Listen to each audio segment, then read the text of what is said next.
بسم الله الرحمن الرحيم. ألف لام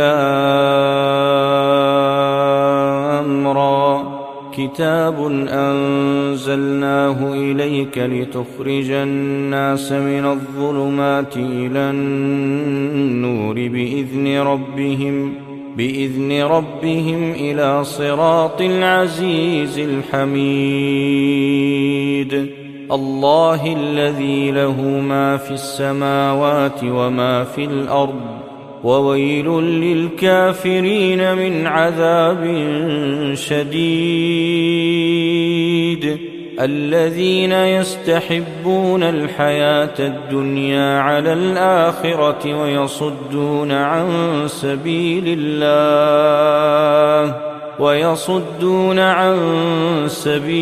الله ويبغونها عوجا أولئك في ضلال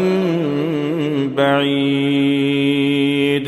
وما أرسلنا من رسول إلا بلسان قومه ليبين لهم فيضل الله من يشاء ويهدي من يشاء وهو العزيز الحكيم ولقد أرسلنا موسى بآياتنا أن أخرج قومك من الظلمات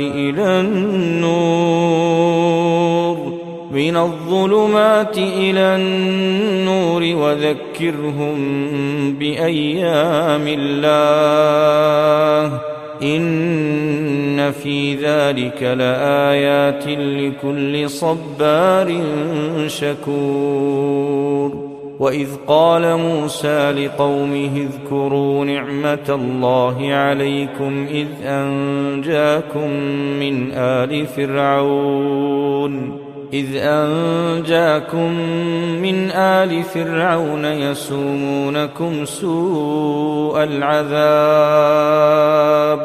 يسومونكم سوء العذاب ويذبحون أبناءكم ويستحيون نساءكم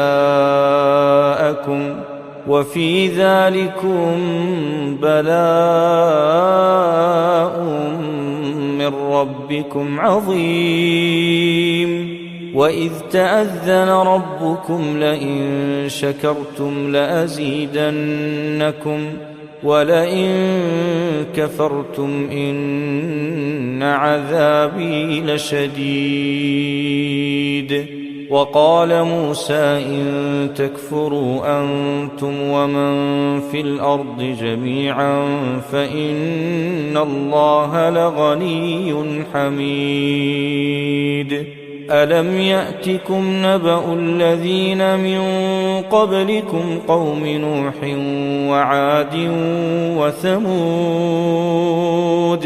قوم نوح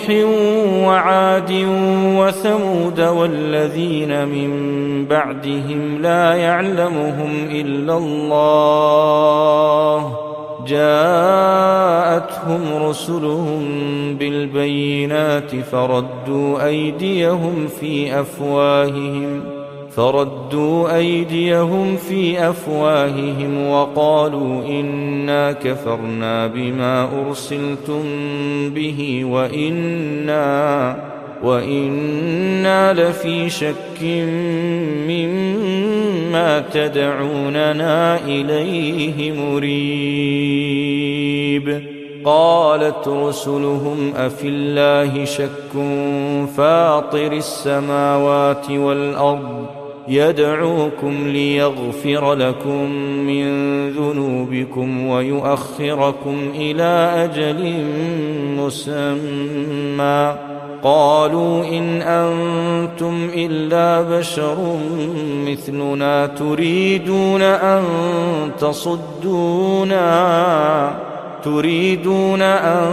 تصدونا عما كان يعبد آباؤنا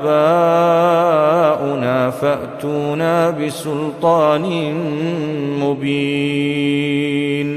قالت لهم رسلهم إن نحن إلا بشر مثلكم ولكن الله يمن على من يشاء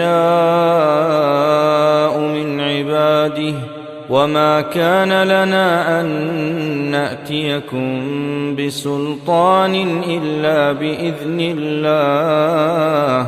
وعلى الله فليتوكل المؤمنون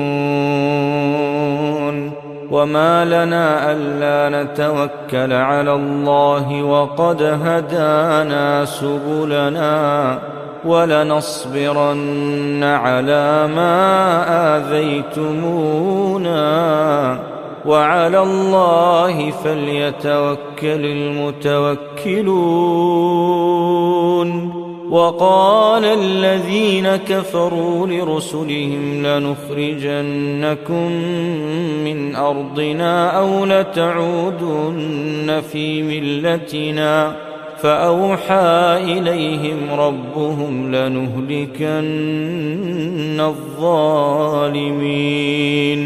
ولنسكننكم الأرض من بعدهم ذلك لمن خاف مقامي وخاف وعيد واستفتحوا وخاب كل جبار عنيد